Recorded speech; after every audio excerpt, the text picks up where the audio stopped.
Hello and welcome to another Fantasy Premier League video. My name is Steve and my first few wildcard transfers have already been locked in. Yes, my wildcard is active, but I tell you what, building this wildcard draft is tough. I don't at all like the look of a wildcard that contains 3 Spurs players. In fact, I'm actually struggling to justify 2 Spurs players at the moment.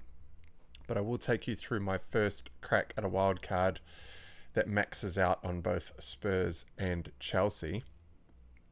And in favouring my pragmatic side and ignoring my discontent with owning stroppy players, and of course assuming that Nicholas Jackson doesn't get suspended on Wednesday morning, I don't actually see how I can go against him in this wild card. In fact, he is one of the key decision points in the wildcard, and a lot does hang on whether or not he makes it onto the pitch against Arsenal. As I mentioned in the last video, there's a small chance that Pochettino makes an example of him by benching him for the penalty incident last week. But let's assume that Nicholas Jackson is out. I don't love the prospect of doubling up on the Chelsea defense either, and there's not really another Chelsea attacker worth considering. So this video, there are unfortunately a few what ifs, like if Haaland is actually injured, that would chuck the cat amongst the pigeons with all sorts of divergent strategies becoming available. But for the purposes of this video, we will be assuming that he is fit and going to be playing at least in game week 35. And what about Salah? 1 goal in 4 games with a 59th minute early substitution against Sheffield United. I think that was 4 weeks ago. And a cameo 16-minute appearance against Fulham in the first game of the double is terrible for a £13.6 million asset. And if you are willing to take a path that will be least travelled and sell Salah, potentially holding onto Saka in his place, some very interesting single game week assets emerge. So, this video is going to be about my initial gut instinct wildcard trying to jam 3 Spurs and 3 Chelsea players in, and how I'm seriously considering going with only 1 or 2 Spurs, potentially dropping Salah for the run-in as a combined strategy. So before we jump into it, make sure to give the following content a thumbs up and subscribe to the channel, especially if you get some value out of the following video. Right, so I have made some early transfers and I thought I would discuss them here. In fact, if I just quickly bring up transfer planner, this is the team that ran into game week 34 that I was dead ending with. So the players that I have sold is Solanke, Semenyo, Odegaard, and Dubravka. So what I've done here is Isak and Gordon are 100% going to be in my wild card. Newcastle are just attacking too well, and the set of fixtures they have from an attacking point of view are just too good to pass up. Sheffield United at home in 35, Burnley away in 36, Brighton at home in 37, the 30 shot per game conceding Manchester United as the second game in the double in 37, and then to round the season off with Brentford away. I just cannot see how I go against Gordon and Isak. Dan Burn is also likely to stay 2, considering Sheffield United and Burnley are the next 2 fixtures, and they should have a pretty good shot at keeping a clean sheet in those 2 games. And again, United are not attacking very well, and so I'll be more than happy to play a defensive option from Newcastle in the double game week 37. So Gordon, Isak are in because their prices were looking like they were going to go up today, but they did not. Also, Nicholas Jackson, his price was also looking to go up, and so I've brought him in too, assuming that he does in fact start the fixture against Arsenal and doesn't get himself suspended. And of course, that will change all sorts if he's out for both games in the double. But he is in there at the moment. Dubravka has been sold in order to accommodate Isak, Gordon, and a defensive option. And instead of sticking with Dubravka, who is slightly cheaper, the reason that I'm going Burn over Dubravka is because Nick Pope is due or expected back in the next 5 days, and so he could just make it back onto the pitch, and we could be without Dubravka for the run-in. Gusto is still in the team at the moment. He looks like he might get another price rise. Alexander Arnold is still sitting there because he potentially might get a price rise or two, and I might earn some money out of him across the week. I am unsure as to whether or not I will be holding on to Gusto through this wildcard.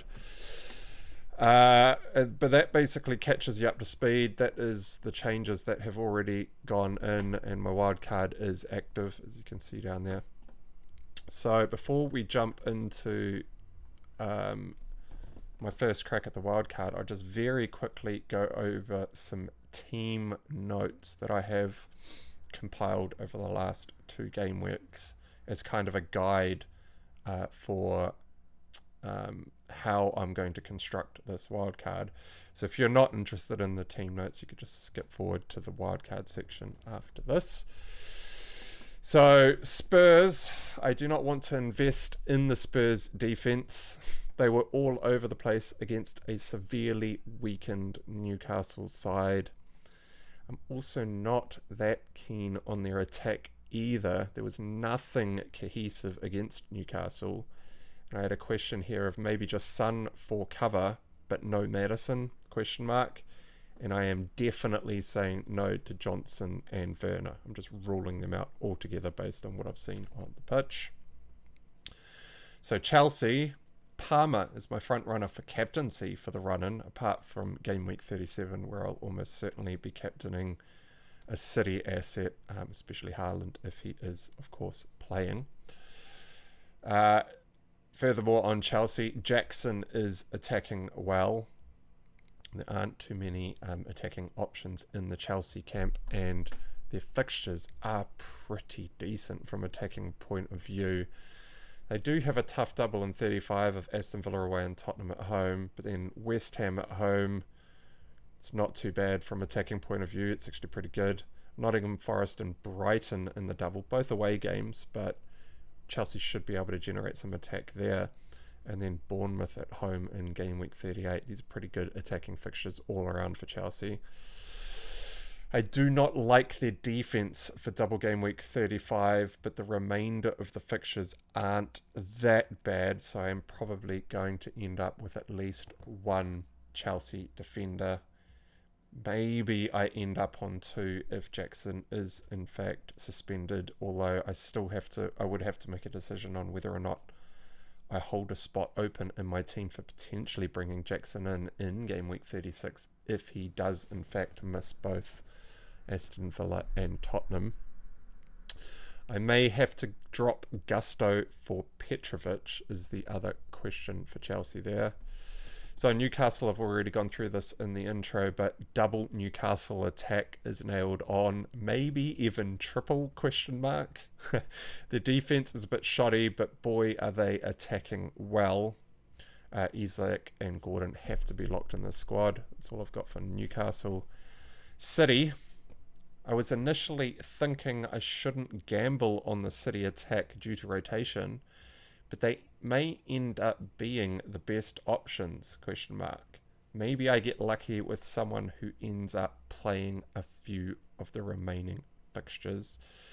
Now, City are out of Europe. They are in the final of the FA Cup, but that is not until 6 days after City's last fixture in game week 38. So there's really nothing else to worry about City will be solely focused on the Premier League from here in.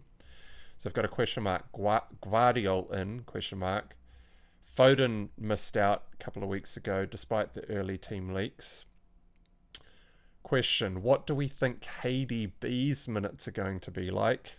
Can we really gamble on him when there are nailed assets with doubles like Maddison available? Maddison from Spurs. I think saying no Europe in the FA Cup final is 6 days after. Surely KDB is part of City's first 11, and if they win every game from here, they're the champions again. And then I have a note, do not ignore the best team in the league with the best run-in of teams that do not double in game week 35. So if we have a look at the fixture ticket here, obviously Chelsea and Spurs are at the top because they have 2 doubles, but then the next best on the fixture ticket is Man City with Forest away, Wolves at home, the double of Fulham away and Tottenham away, and then West Ham at home on the last game of the season. That is pretty good going. Manchester United, Maguire is the only fit centre-back in the club at the moment, and Casemiro is being tried out at centre-back in training and behind closed doors. And I've got a note here, ignore completely, terrible in attack and defence. So yep, I am looking to completely ignore United on my wildcard. That is one of the teams that I will be going against. Arsenal have the best goal difference and are really going at teams. They have an epic run of attacking fixtures from the single game week teams. So Tottenham away, Bournemouth at home, 30 shots per game, Manchester United away, and 37, and then Everton at home to round the season out, and they will be trying to exert as much pressure as possible on City, obviously, over that period. Pretty decent defensive games, apart from maybe Spurs in game week 35. And I've got a note here to seriously consider holding on to Saka and Gabriel. And then a final note on Brighton. I haven't been keeping tabs on Brighton at all for some time, but I have an absolutely no to either of their keepers due to rotation. They've got a terrible defensive double in game week 37 of Newcastle away and Chelsea at home. And the Aston Villa match in game week 36 is pretty horrible from a defensive point of view too. They've got decent enough attacking fixtures, but how are Brighton attacking is the question, and that is something that I will have a look at across the game week. But with all that said and done, let's quickly have a crack at what my first attempt was for the wildcard that has triple Chelsea, triple Spurs, and Salah still in the team. So my very first attempt was without Nicholas Jackson, and it was actually double Chelsea defense. Second keeper is kind of a fill-in spot at the end. We'll talk about them in a sec. Then look at someone like Van de Ven from Spurs in defense. They've got Arsenal and Chelsea in the double, and then Liverpool away in game week 36. But the real reason I was kind of looking at Spurs defense is that Burnley fixture in game week 37, which is part of a double, but that double is with Man City. I suspect if any team is going to stop Man City from winning the league, probably the best shot is Spurs, although I do not hold out much hope for Spurs to be able to take Man City out. But they've got Burnley and Sheffield United in the last 2 game weeks of the season, but a pretty rough set of games from an attacking point of view, from a defensive point of view. Then we're looking at someone like Van Heck from Brighton. Honestly, the defense is really hard on wildcard. You could probably see why I've got Van Heck in here once the rest of the team is done. And then I'm looking at potentially someone like Gvardiol in to round out the defense for the wild card. So we're going to have Son in, as I think Son's going to end up in pretty much any wild card I put together. If we are tripling up on Spurs, I don't see anyone else but Maddison. He kind of has to go in there. I'm saying definite no's to Johnson and Werner. Richarlison has been all over the place in terms of minutes recently, and so it really only leaves Maddison if we at all want to go down that route. And then the rest of the midfield pretty much stays the same. And the wild card kind of ends up looking like this. However, still got 2 spots to fill, and it's really hard to fill in these last 2 spots. And the only doubling keeper kind of is Onana.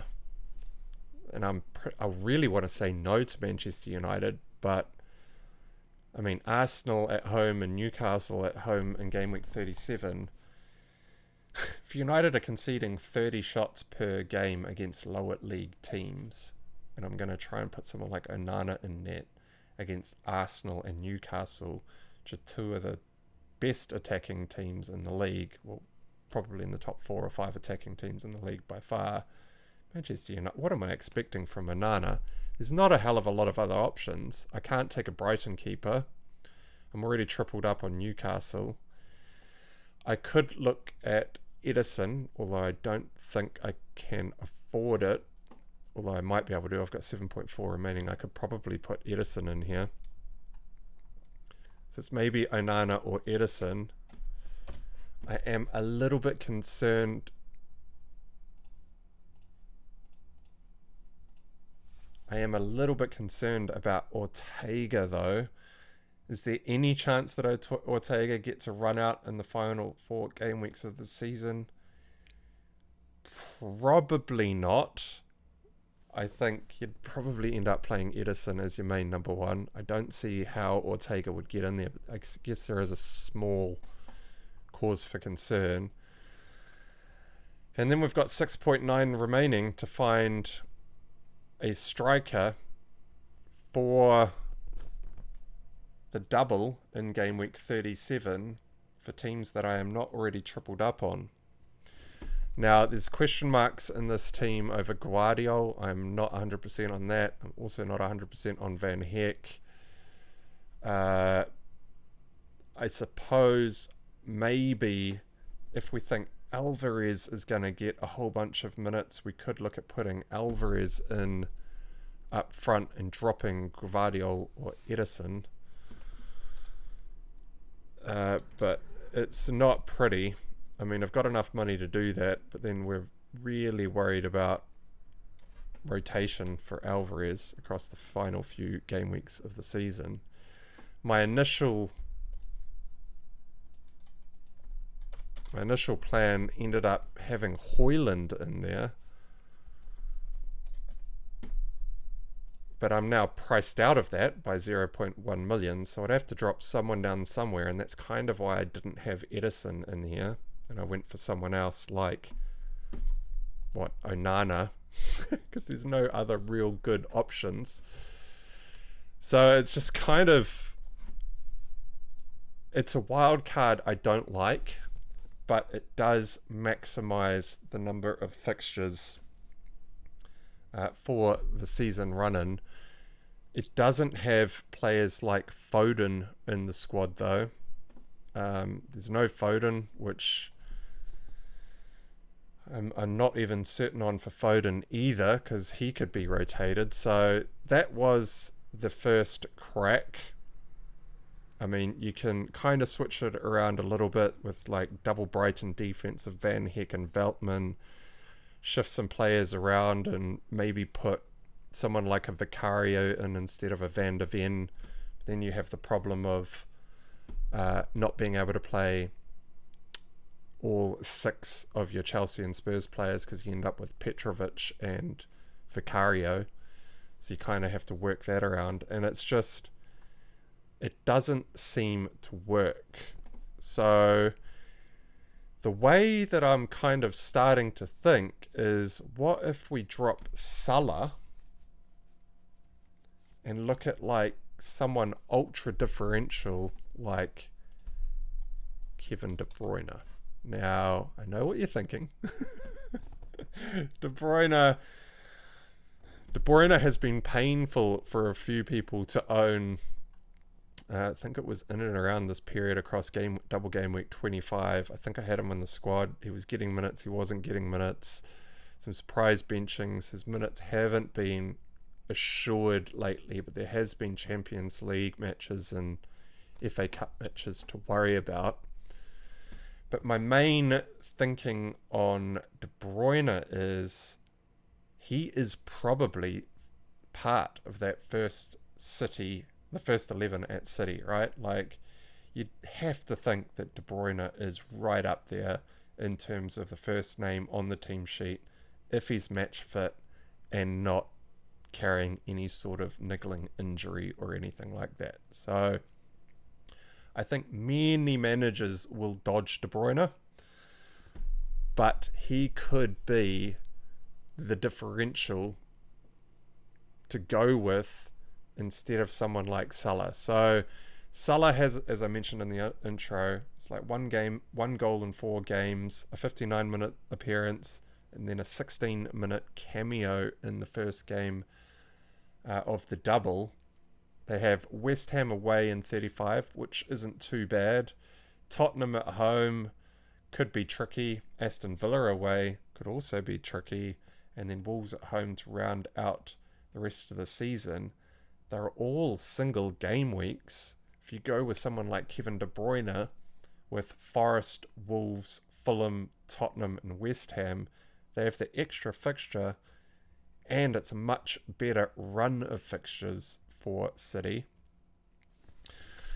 So I am starting to consider maybe someone like De Bruyne, and if I do go down this route, I'd be holding Saka.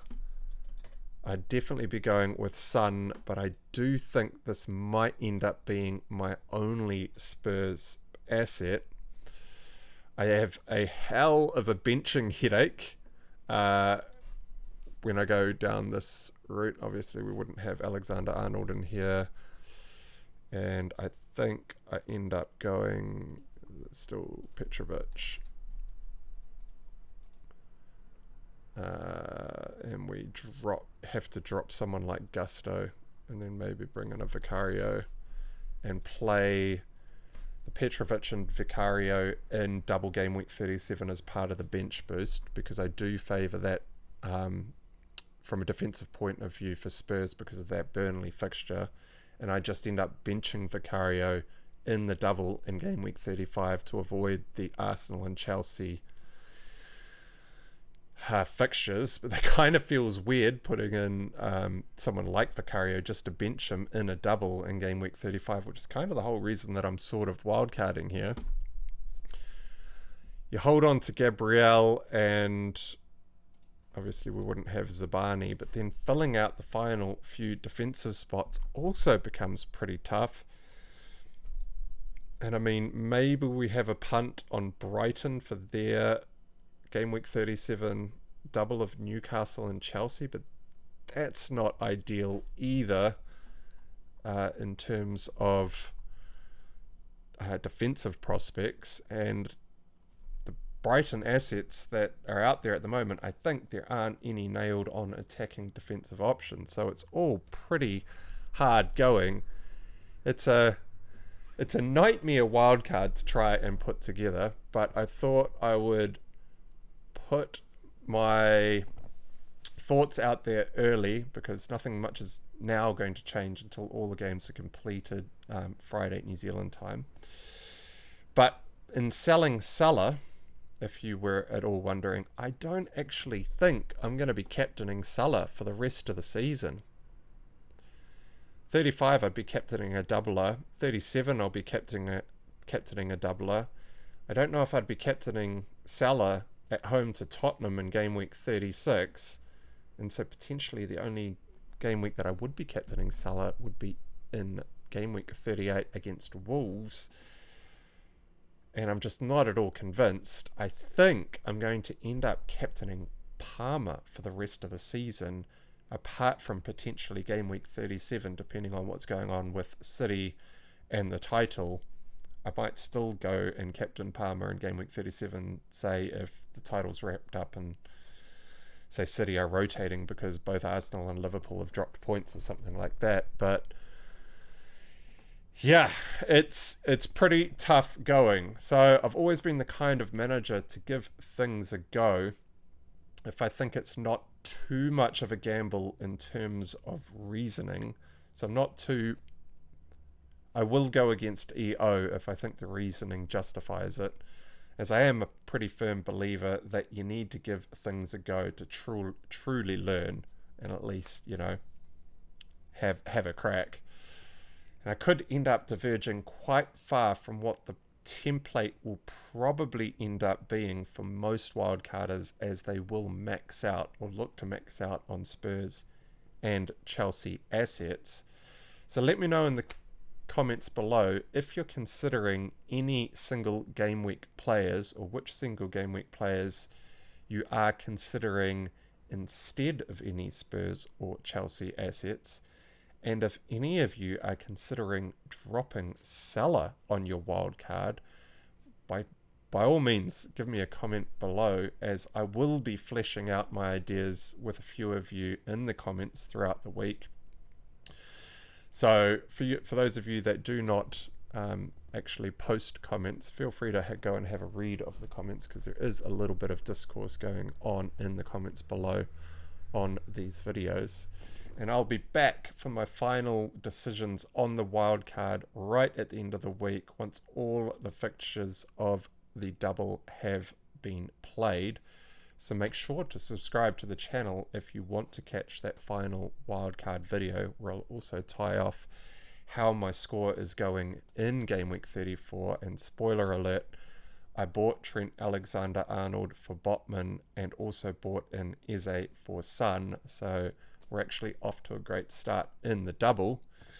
But alright, that wraps up this video. So remember to like, subscribe, and all that good stuff. And until next time, cheers.